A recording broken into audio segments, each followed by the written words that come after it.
ظاہری اسباب ہمارے اندر کی بگاڑ ہے۔ ایمان والے خاص طور پر آزمائش کیے جائیں گے۔ وَلَنَبْلُوَنَّكُمْ بِشَيْءٍ مِّنَ الْخَوْفِ وَالْجُوعِ وَنَقْصٍ مِّنَ الْأَمْوَالِ وَالْأَنفُسِ وَالثَّمَرَاتِ، یہ سارے آزمائش و ابتلا ہمارے اور آپ کے لیے ہے۔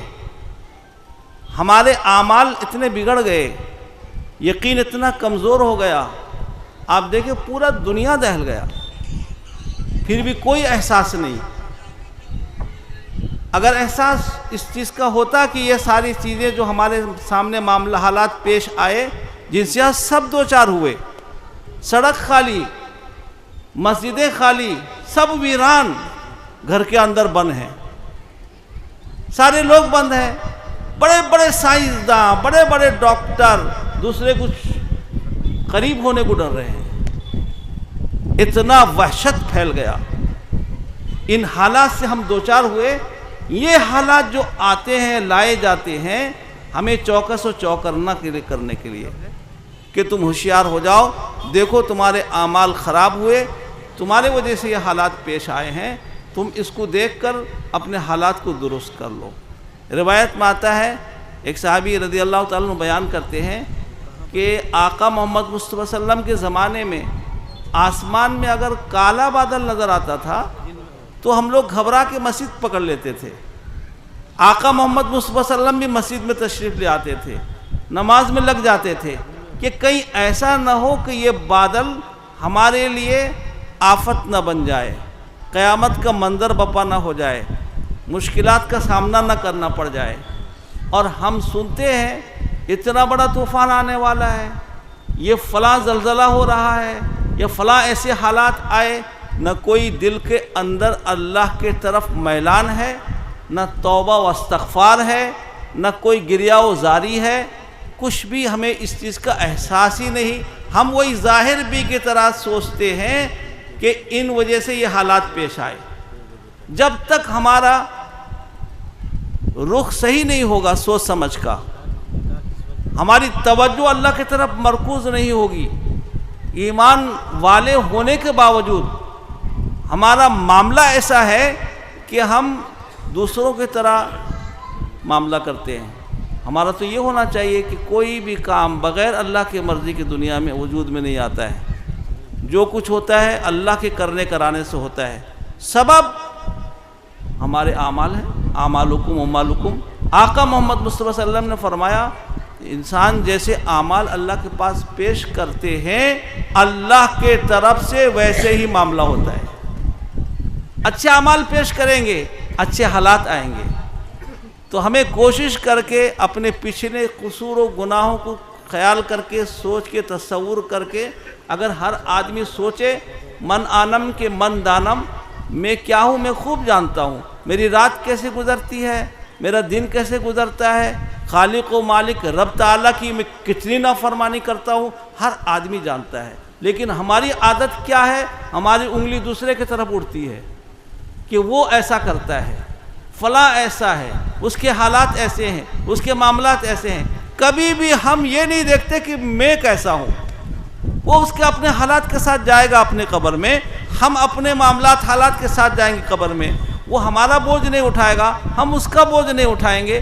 میرے بھائیوں، جب تک ہم اپنے اندر جھانکنے والے، اپنا جائزہ لینے والے نہیں بنیں گے، اپنے گناہوں کو تصور کر کے، سوچ کے یہ سوچیں کہ ہم تو اس لائق بھی نہیں جو سورج ہمارے لیے روشنی رفع بخش بنے، چاند ہمارے لیے نکالا جائے۔ ہمارے معاملات حالات ایسے ہیں کہ زمین بھی پناہ مانگتی ہے اللہ سے، وہ درخواست کرتی ہے زمین کہ اللہ مجھ پر اتنا گناہ ہو رہا ہے، برداشت نہیں کر پا رہی ہوں۔ یقین جانو روزانہ یہ آواز دیتی ہے، ہم سنتے نہیں ہیں، جیسے قبر آواز دیتی ہے ہم سنتے نہیں ہیں۔ اللہ اکبر۔ آقا محمد مصطفیٰ صلی اللہ علیہ وسلم نے فرمایا، پہلے قبرستان سے گزرو۔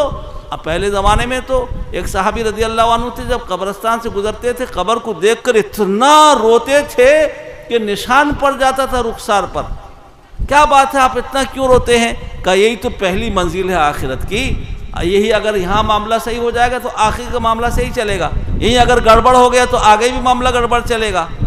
آج قبرستان سے گزرتے ہیں اپنے میتوں کو دفن کرتے ہیں، جنازے کی نماز پڑھتے ہیں، اس کے باوجود بھی احساس نہیں ہوتا۔ کتنے لوگ ملنے جلنے والے ہم سے جدا ہو گئے، رخصت ہو گئے، چھوٹ گئے، پھر بھی احساس نہیں ہوتا کہ میں بغیر نماز کی زندگی گزار رہا ہوں، میرا ساتھ یہی معاملہ ہوگا تو کیا ہوگا، گناہوں سے لت پت ہو کر زندگی گزار رہا ہوں، میرے ساتھ یہی معاملہ ہوگا تو کیا ہوگا۔ اسے ہمیں چوکس چوکرنا کرنے کے لیے کہ کچھ پتہ نہیں کس کے ساتھ کیا حالات پیش آئیں گے، ہر وقت تیار رہو۔ توبہ استغفار کر کے اپنے گناہوں سے اللہ کے سامنے نادم شرمندہ ہو کر جب ہم درخواست پیش کریں گے کہ اللہ ہم بڑے گنہگار ہیں، اس لائق بھی نہیں، زمین بھی کہتی ہے اللہ مجھے برداشت نہیں، ہوا بھی کہتی ہے اللہ مجھے برداشت نہیں، لیکن یہ ایسے مخلوقات ہیں اللہ کے جو اللہ کی اطاعت اور فرما برداری ذرہ برابر بھی روگردانی نہیں کرتے۔ اللہ کہتے ہیں کہ ابھی تم چپ رہو، اس کے لیے ایک دن مقرر ہے، جب تم سے پوچھیں گے تم اس وقت بتاؤ گی زمین تمہارے اوپر کیا معاملہ گزرا ہے، ہوا تم سے پوچھیں گے تم بتاؤ گی، آگ تم سے پوچھیں گے تم بتاؤ گی۔ یہ سارے مخلوق اللہ کے ہیں میرے بھائیوں، ایک دن اللہ کے سامنے یہ سب بول پڑیں گے۔ زمین کا بولنا تو قرآن پاک سے ثابت ہے۔ ہمارے اعمال کو ہم خود دیکھتے ہیں، اپنے اوپر بھی ہم نگاہ ڈالنے کے لیے تیار نہیں، دوسروں کے اوپر ہماری انگلی اٹھتی ہے، اپنا جائزہ لینے کے لیے تیار نہیں۔ اللہ ہم سب کو اپنا جائزہ لینے والا بنا دے۔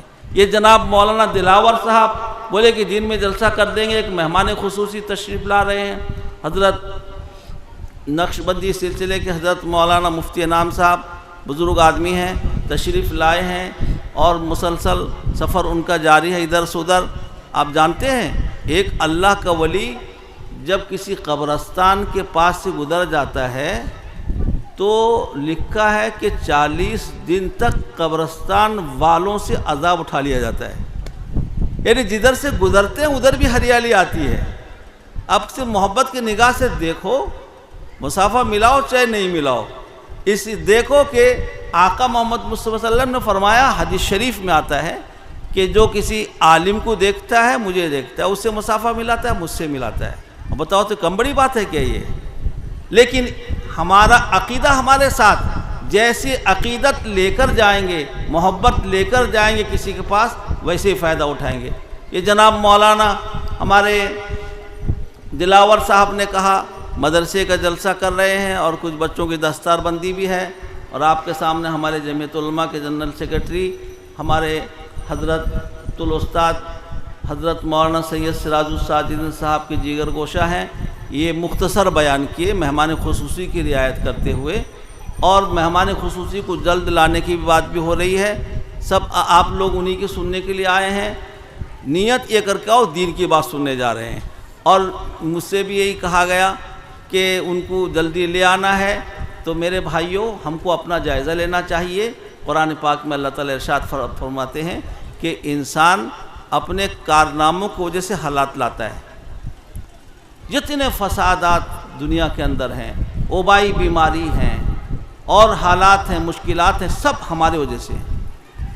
ہم اپنے جائزہ نہیں لیتے ہیں، ہائے وائے کرتے ہیں، ایسا ہو گیا ویسا ہو گیا۔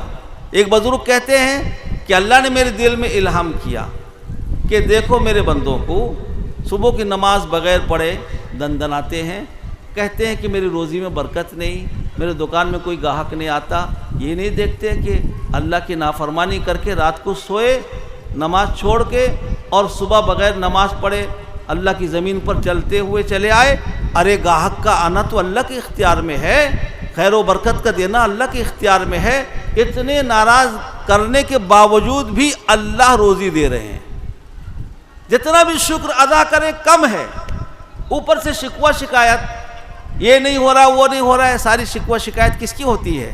یہ سب اللہ کی ہوتی ہے، اس لیے کہ روزی دینے والا اللہ ہے، گاہک کا بھیجنے والا اللہ ہے۔ ہم جب تک اپنے حالات کا جائزہ نہیں لیں گے اور اللہ کے سامنے توبہ گریہ وزاری نہیں کریں گے، اپنے معاملات کو درست نہیں کریں گے، میرے بھائیوں حالات کا سدھرنا بہت مشکل ہے۔ قرآن پاک میں اللہ نے فرمایا کہ یہ حالات لاتے ہیں اسی لیے تاکہ تم سمجھو اور تم اپنے حالات کو درست کرو، لیکن غفلت ہم پر اتنی طاری ہے کہ ہمارا رخ اس طرف جاتا نہیں ہے، ہمارا دھیان بھی اس طرف جاتا نہیں ہے کہ یہ حالات ہمارے وجہ سے آئے ہیں۔ ہم تو سوچتے ہیں کہ ویسے ہی آ گئے ہیں، فلاں نے چھوڑ دیا، فلاں نے چھوڑ دیا، فلاں نے چھوڑ دیا. کوئی اگر چھوڑا بھی ہے وہ بھی اللہ کے اجازت کے بغیر نہیں چھوڑا ہے. وہ بھی حالات جو آئے ہیں ہمارے بدعمالی کی وجہ سے آئے ہیں. ہم کو اپنا جائزہ لینا چاہیے اور سدھار کی کوشش کرنی چاہیے، توبہ و استغفار کی کثرت کرنی چاہیے، معاملات کو درست کرنی چاہیے. نماز کی پابندی اگر کریں گے آہستہ آہستہ دین کے دوسرے شعبوں پر بھی عمل کرنا آسان ہوگا. کریں گے انشاءاللہ پابندی. یہ مدرسہ اور بھی دنیا بھر میں تمام بہت سارے دینی مدارس ہیں، آہستہ آہستہ سب الحمدللہ کھل رہے ہیں، کام بہت جگہ چل رہا ہے. یہ مولانا دلاور صاحب بولے میرے یہاں بند ہی نہیں ہوا ایک دن. یہ چلاتے رہے بیچارے، بہت محنتی جفا کش آدمی ہیں، سیدھے سادے آدمی، بڑے محنتی ہیں، مٹھی چاول بھی خود اٹھا کے لاتے ہیں. تو یہ بچے بھی یہاں ہیں. ابھی کتنے بچے حافظ ہوئے ہیں مولانا صاحب؟ 5 بچے، 4 بچے لاک ڈاؤن میں حافظ تیار ہو گئے. اب دیکھو آپ کا دینا لینا کتنا کام آیا. کئی لوگ جاتے ہیں مدرسے والے تو دینے والے بعد جو نہیں بیچارے، میں کہتا ہوں بھائی ان کے لیے دعا کی برکت کی دعا کر کے چلے آؤ. بچے تو ہیں نہیں، مدرسہ بند ہے، چندہ کا آپ لینے آئے. اللہ اکبر. ارے مدرسے میں جو چندہ دے رہے اس کی وجہ سے تمہاری دکان میں برکت آ رہی. چندہ مت دو، برکت اپنے آپ چلی جائے گی تمہارے یہاں سے. تم مت دو، تم کو تو دینا ہے نہیں، اس لیے ہیلا بہانہ کرتے ہو. میرے پاس ایک صاحب فون کیے مدرسے والے اور ایسا کہتے ہیں میں کوئی بات نہیں، ان کے لیے برکت کے لیے دعا کرو. بیچارے ناسمجھ ہیں، وہ دیں گے تو آئے گا ان کے پاس. دنیا کی تمام ضروریات پوری ہو رہی کہ مدرسہ بچے اگر 50 نہیں ہیں، 2 تو ہیں، 5 تو ہیں، اس میں جو اساتذہ بیچارے محنت کر رہے ہیں سال بھر، ان کی روزی روٹی کا مسئلہ اس سے لگا ہوا ہے اور بہت سارے عملہ ہیں اس میں سب کام چلا ہوا ہے. کہ سب بند ہو گیا یا آپ چاہتے ہو کہ مدرسہ بند ہو جائے؟ نہ، یہ بند نہیں ہوگا. یہ ہمارے لیے خیر و برکت کا سبب ہے میرے بھائیوں. ہم جتنا دیتے لیتے رہیں گے ہم کو بھی اللہ کے طرف سے ملتا رہے گا. اگر گن کے دیں گے گن کے ملے گا. آنکھ بند کر کے دو گے تو آنکھ بند کر کے آپ کو لوگ اللہ کی طرف سے. ایسا معاملہ اللہ کی طرف سے. اسی لیے یہ مدرسے کا جلسہ ہے، آپ لوگ تشریف لائے ہیں، بچوں کی دستارہ بندی بھی ہوگی، مہمان خصوصی بھی تشریف لا رہے ہیں. اللہ تعالی ہمیں عمل کرنے کی توفیق عطا فرمائے. وآخر دعوانا اور کون مقرر ہیں؟ انس کرنی مہمان خصوصی. ہاں